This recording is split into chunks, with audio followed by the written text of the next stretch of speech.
Anyway, this Reb Meir, how could it just slip my mind? This Reb Meir, he was the Parnes. He was the Parnes, means like he was the mayor of the Jews in Vilna. Huh. How could I forget the name? Okay. Anyway, he was the mayor of the Jews in Vilna. The Jews in Vilna especially had this very, very big hatred for the Chassidim. Hard to believe it was back then. There was somebody in our generation that tried to, about 40, 50 years ago, tried to renew it. But it was this tremendous hatred for the Chassidim. And it was all based on fake news, but it really spread like wildfire, and it came from, very reliable people. The name keeps popping into my mind, and I keep forgetting it. All right. So he hates the Hasidim, hates them. This lecture will be... What? Hello? What type of a picture is that? What is this? What's going on over there? What are you showing? All right, let's go. Come on. So one day there comes to his house, a knock on his door, a rainy, cold night, knock on his door. They open up the door, and there's this lady standing there, drenched to the bone, with an old suitcase. And she says, "Is this Rev Meir's house?" And he said, "Yes." "Come in." And she said, "Listen, where is my husband?" So the Rev Meir says, "Excuse me, I don't, who are you?" She says her name.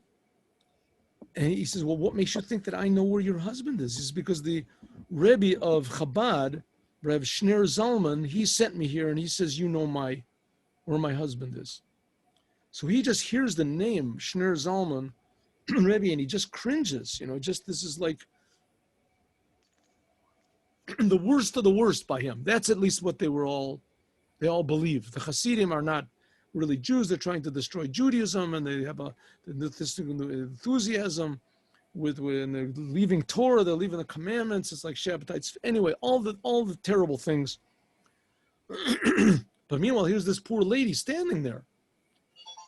Just one second.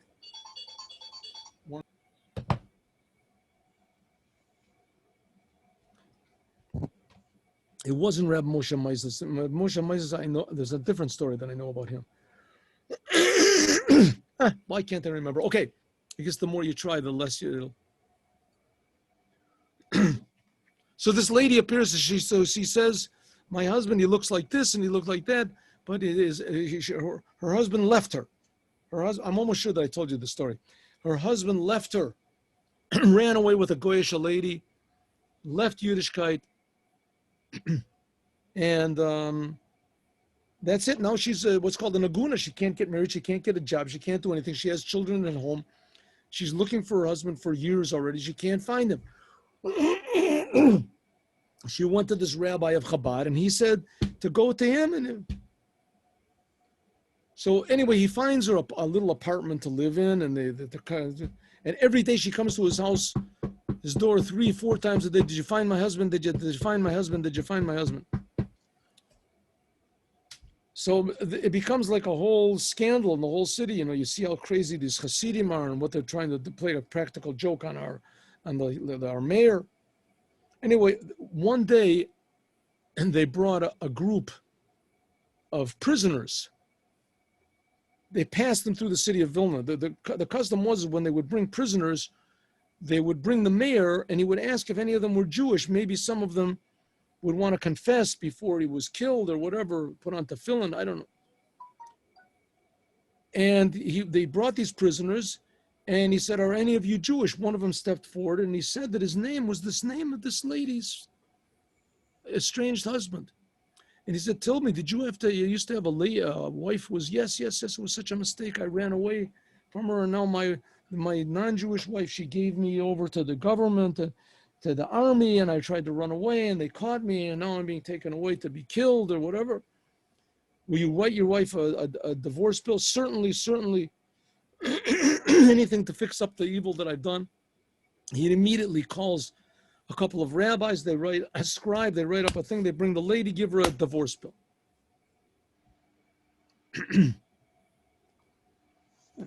Now he starts to realize, listen, this Rebbe of Chabad, how could he have possibly known a thing like this? This is supernatural. A couple of days later, there came to him two people in Vilna that they were accused by the government, falsely accused by the government of something or other, and that their trial was coming up and no lawyer wanted to defend them. And they came to this Reb Meir to ask him for advice what to do. So Reb Meir said, what can I tell you? He said, well, one of them said, listen, I had a guest this Shabbos, and he told me that there's this rabbi. I mean, I don't want to say it because, I know how much you hate him, but this Rabbi Shner Zalman of Chabad, that he can do miracles. What do you say we should go to him? And we have there's no other options. And this Reb Meir said, yes, you should go. But don't tell anybody I sent you. You should definitely go. But don't tell anyone I sent you. Tell me what happens. Meir Refoils. That's his name, Meir Refoils. So they said, okay, so they went to the Alter Rebbe. They snuck out, so nobody knew where they were going. They put on different clothes or whatever, and they made it to the city of Liazne, where the Alter Rebbe was sitting. And they went in and they told him the whole story. And the Alter Rebbe said to them, it says in the Talmud that the kingship of heaven is like the kingship of earth. Malchuta da'ara ka malchuta d'rekia. The kingship of earth is like the kingship of heaven. Do you know why that is? So they said, Rabbi, we don't know, but we have this big case that's coming up. They'll put us in jail. They'll kill us. Please give us a blessing. Give us some advice. He said, well, I'll tell you why it is. Because God, his name is really Yud Kei Vav Kei, but we don't say Yud Kei. Every time in our prayers, when it says Yud Kei Vav Kei, we don't read it like it's written. We read Adonai. We don't read it as written. The same thing as the king. In Russia, the king's family name is Romanov, but nobody calls them Romanov. They call him Tsar Nicholas, Tsar Alexander. They call him by the first name. So these two men look at each other and they say, but Rabbi, our trial is coming up. It's a matter of life and death. Please give us a blessing. Give us advice. Give us something. And the Rebbe just looked down at his book. That's it. So they looked at each other and they looked at the Rebbe and they saw there was they went outside and they started crying. That's it. Our last hope is gone. I hope nobody in the town finds out that we've got, they won't even give us a Jewish burial. They found out that we went to this person. So they go back and they tell Reb Meir Refoils, and he said, okay, I thought that he was something special. I guess I made a mistake. The day of the trial is approaching. A week before the trial, one of them suddenly gets this idea, listen, maybe they heard from someone that the minister of justice was not such a big anti-Semite. They figured maybe they could, and they heard that the ministers of the king, of the Tsar, they would go for a stroll. They had a special times. Each one would go a half an hour for a stroll in the king's gardens. Beautiful gardens. Hermitage. They would go to this. And so they went, both of them went to Petersburg, and they found the guard. They bribed the guard. This was all totally forbidden. They bribed the guard. And the guard told them, okay, go into the gardens in the middle of the night, hide in this certain place. And when the minister of justice comes, I'll be with him. And when you come out, crawl on your hands and your knees and supplicate, please, please, And then, if you're lucky, you can plead your case in front of the Minister of Justice. So that's what they did. They paid this guard a fortune. They went into the garden, they hid. When the time came, the minister was walking with this guard together. It was like 7 a.m. They had been waiting in this garden, hiding there for like 5 hours. As soon as they saw the guard walking with the Minister of Justice, they came out crawling on their hands. Please, mercy, mercy. They were saying in Russian, have mercy on us, have mercy on us. So the Minister of Justice turns to the guard and says, what is this? I don't know. He pulls out his sword. He approaches them. And he says, who are you? What do you want? They say, please, please, the Minister of Justice, please, we want. So the Minister of Justice says, I'm not the Minister of Justice. There was a mix-up. The Minister of Justice doesn't feel good, so he gave me, I'm the Minister of Education. So they realize, they spent so much money and this is their last chance. What are they going to do now? And the Minister of Justice says, stand up, stand up, stand up. He tells the guard to check them, see if they have any weapons. No weapons. He says, tell me, what type of people, what type of clothes are you? What is this beard you have, these strings? Could it be that you're Jews? They said, yeah, we're Jews. Said, you're Jews, huh? He said, tell me, you're Jews. You ever hear of this Jewish book called the Talmud? The Talmud? He says, yes, of course, we learned the Talmud. He says, He says, listen, maybe you can help me.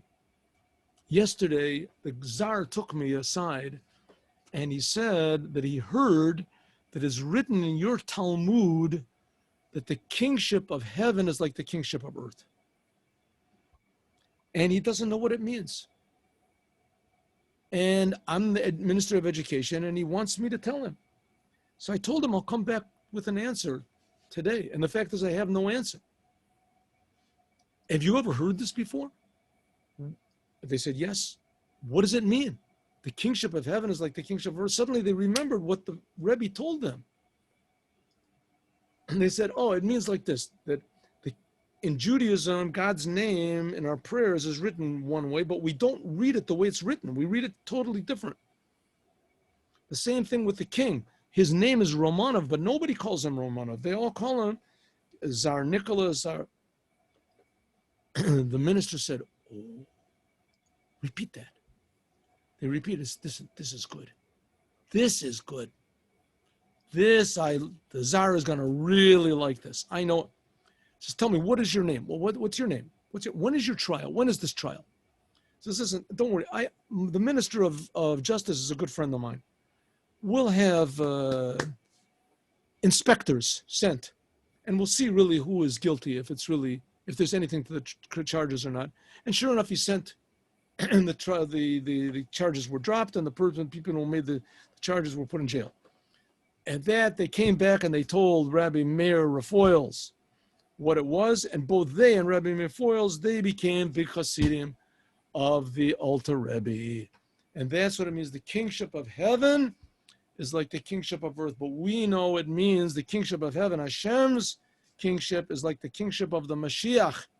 It says, Vayired miyom al yom, that the Mashiach is going to be the one who will bring the Creator to be the king of the whole universe. And I want you all to translate the prayers of Rosh Hashanah, and you'll see that this is what we are praying for on Rosh Hashanah. Yodea kol pa'al ki ata pa'alta, v'kol yitzur asher yitzarta, v'kol asher neshama ba'apo. Everything that has a soul in its nose will say, the God of Israel is the king of the whole universe. As we'll talk about more, at 3 o'clock, God willing, we'll learn